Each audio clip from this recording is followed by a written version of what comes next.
The KALM Map is a symbolic graphic representation of the evolution of the interpretation of human experience.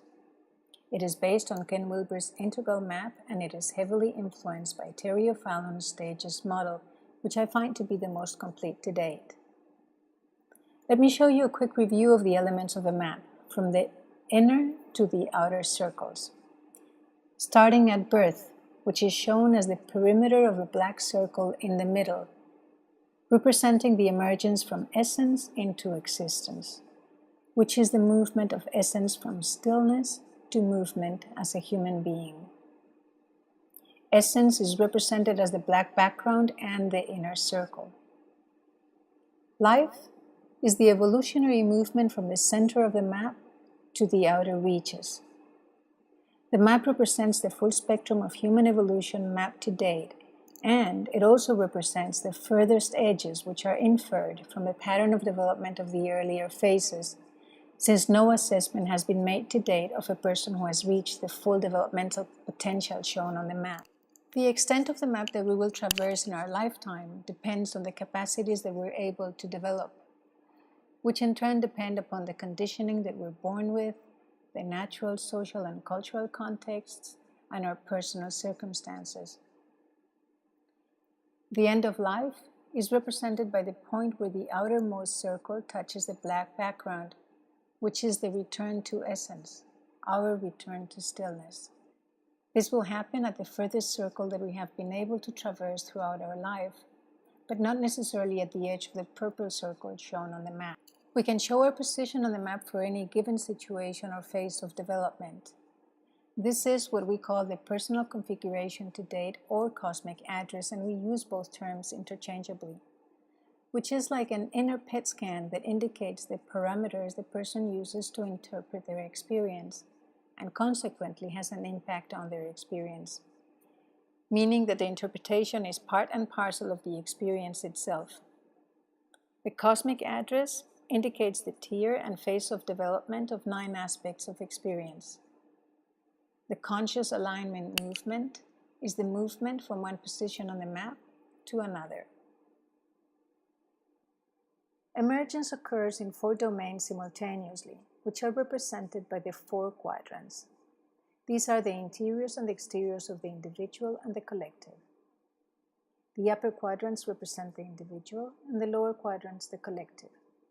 The quadrants on the left represent the interior, the upper left the interior of the individual, and the lower left the interior of the collective.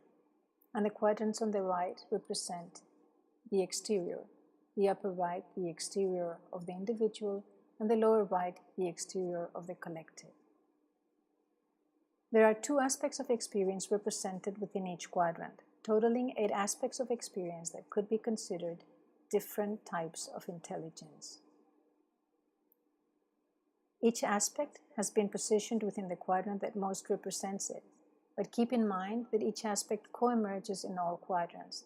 This means that it emerges simultaneously in all quadrants. The aspects of experience starting from the upper left and going in the clockwise direction are thoughts, emotions, sensations or the body, actions or movement. In the lower right, patterns or organization, and perceptions or the external world. And in the lower left, interconnections or the number of perspectives that one is able to take in any given situation, and interactions or the interpersonal relationships. Each aspect has itself a receptive or assertive quality, or an interior and exterior quality, respectively.